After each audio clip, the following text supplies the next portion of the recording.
Hi guys, welcome! In this video, we'll dive into Morroc Status Build for PVE.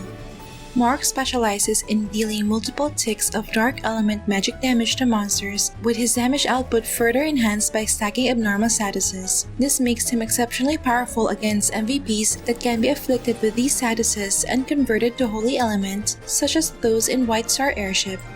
If you missed our previous discussion regarding Morroc's skill mechanics and an analysis of his pros and cons, make sure to watch the video using the link below. This time we'll cover everything you need to know, from stats, runes, gears, cards, upgrades, and battle setup to guide you in optimizing your Morroc's damage potential in PvE. Alright, without further ado, let's begin. First, for attribute point distribution, max out N to boost magic attack and the damage multiplier of Demon King's Wrath Explosion. Then allot points on Bit, as it doesn't only boost survivability but also increases Morroc's raw magic attack due to the Demon King's Will passive skill. And lastly, put the remaining points on Luck, since all his offensive skills, except for Demon King's Reflection, can trigger spell crit. Every 6 luck increases spell crit damage by 1% or 1.1% if Kamora card is deposited in the handbook. Personally, I aim for around 40% spell crit chance for a good trade-off. When building Morroc, one crucial aspect to consider is reducing his skill cooldown and cast delay. This because he needs to spam Dark Knight Storm in order to quickly stack Demon King's Wrath, Chaos Source, and abnormal statuses and thus reach his maximum damage potential more quickly. Here are some strategies you can explore to lower your cooldown and skill delay. However, it's important to weigh the trade-offs involved. For example, using Rock and Roll Cactus will replace Encomius, which can help with cooldown reduction but may reduce your spell crit chance. As for damage modifiers, he works like other magic classes, which rely on Ignore MDef, Pen, skill damage, elemental damage, and spell crit for boosting damage against monsters. Since Nidhogg Streamer of Fallen Knight can reduce the enemy's MDef by up to 50%, and each burn status applied further reduces the enemy's MDef by 25% per stack, it's not absolutely necessary to aim for 200% Ignore MDef. Another thing to consider is that Dark Knight Storm contributes about 30 to 40% of Morroc's total damage output. Therefore, increasing AoE skill magic damage should be a lower priority, as this stat exclusively enhances Dark Knight Storm and does not impact his other sources of damage. Lastly, when it comes to abnormal statuses, you should prioritize applying Poison, Burn, Curse, and Bleed, since they can stick permanently throughout the battle. Up next is take a look at Morroc's runes. Maxing out the core passive skill to level 7 should be your topmost priority. It allows Morroc to apply 3 stacks of Demon King's Wrath at a time and exponentially boosts the explosion damage of Demon King's Wrath, especially on MVPs that aren't immune to abnormal statuses. Aside from activating the second line effect of his runes, you should also aim to get a high first line value on the Dark Knight Storm Star rune for a direct damage boost of up to 50%, as well as the Whole Night Shroud Star rune for increasing the Dark Elemental counter coefficient by up to 0.25 for himself and his allies inside the Shroud's AoE. It's also nice to have high first line values on the Demon King's Arrival S rune to gain invisibility for up to 5 seconds after transformation, the Demon's Array Star rune to help apply statuses more easily, and the End of Everything S rune to help with sustain. For attribute runes, prioritize leveling up the following for improving damage. And for the Arcane runes, I recommend getting Transformation rune for boosting your final damage against targets which are at a distance, Disaster rune for increasing abnormal status attack, and War Preparedness rune to gain a shield that absorbs dark damage. Up next is dive into the recommended equipment set and cards. First, for weapon, Morroc's signature weapon Staff of Doom would be the best slot, as it directly boosts dark damage and other magic damage modifiers. In addition, its Tier 5 effect reduces the cooldown of Dark Knight Storm by 0.5 seconds and increases its damage on enemies bound by Orderless Shackle. Your weapon should be enchanted with high int and luck and inlaid with any of the following cards. Personally, I prefer combining one spell crit card like Kamora card or Shelchapet Star card with one damage increasing card like Lord of Death card or World Serpent card. For offhand, I prefer using Pardon Money and Arcane Codex for helping reduce Dark Knight Storm's cooldown and cast delay to less than 1.5 seconds. This will help in stacking Demon King's Wrath, Chaos Source, and abnormal statuses and thus increase his max damage potential.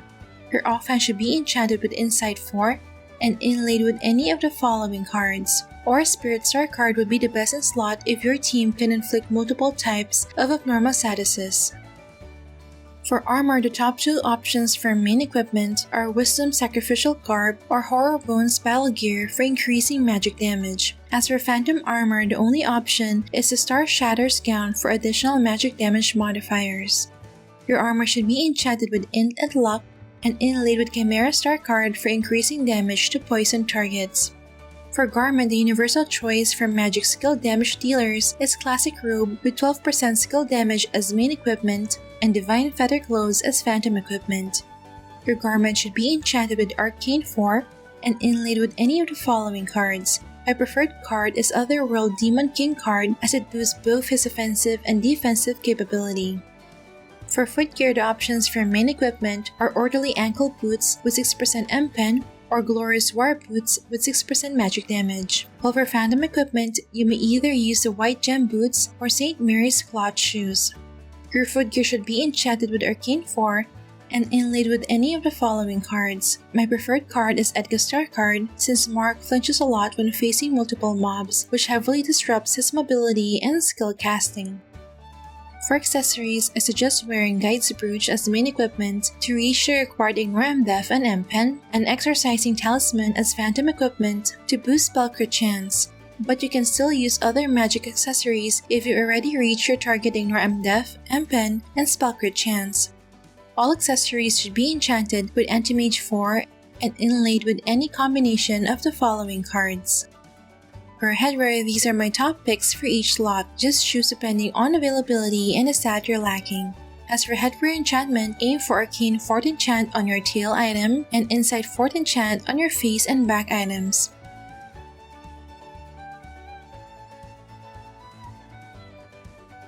And for headwear card, you may use any of the following for enhancing damage. Up next, here are the other upgrades that you can invest in to further boost your damage. For Acer Monument, activating all the nodes will grant the following stats. Notably, it provides 20% dark damage, 10% M-Pen, 10% Ignore MDef, 11% magic damage, and 16% magic attack. For guild buffs, maxing out your blessings and prayers will grant additional raw magic attack, Ignore MDef, M-Pen, and dark damage. For Oracle Mirror Extract, the options are Build Gusarm for damaged MVP, Stick of Wicked Thought for M-Pen, Wizardry Staff for Ignore MDef, or Oath Book Page 2 for magic attack. For Ancient Relics, you may focus on increasing damage using Lord of Bane or Heir of Fireseed. You may also opt to improve survivability using Horn of the Unyielding or Huddle Totem. For equipment memory, here are the attributes that you should prioritize for boosting damage. When it comes to the third selectable entry, choose the first option if your focus is solely on PvE. However, if you want more versatile stats that will benefit both PvE and PvP, consider selecting either the second or third options. For multi-job, you can unlock the following classes to get more int, vit, and luck. And for Adventure Handbook, just focus on collecting items and achievements that grant magic attack when unlocked or deposited. Finally, let's take a look at some tips for using Morroc in battle. First, place the following skills on the manual and auto skill bars. I prefer placing Dark Knight Storm on auto. Make sure that Demon Face is selected so that Morroc is considered as Demon Race when attacking, and thus bypass the demi-human damage reduction of his targets. When forming a team centered around Morroc as primary DPS, it's a must to have a Nidhogg to convert a target's armor into Holy Element and to reduce a target's MDef by 50%. A Saint with AA build is also indispensable as it can reduce Morroc's cooldown by 24% with Suffragium Sacrifice Ode and apply Lex Eterna for doubling the damage. Just make sure that their build has no skill point allotted on Exhort passive. Once you're all set, use the following consumables to boost your damage. You may also eat 2 stacks of Original Will Salad to reach the target's skill delay. Before initiating combat, transform first into Demon Morroc form using Demon King's Arrival. This will automatically generate Demon King's Array and Dark Knight Shroud around you, boosting you and your nearby teammates' magic damage, Dark Elemental counter coefficient, and Dark Damage Reduct, while also forcibly converting the enemy's attacks to Dark Element.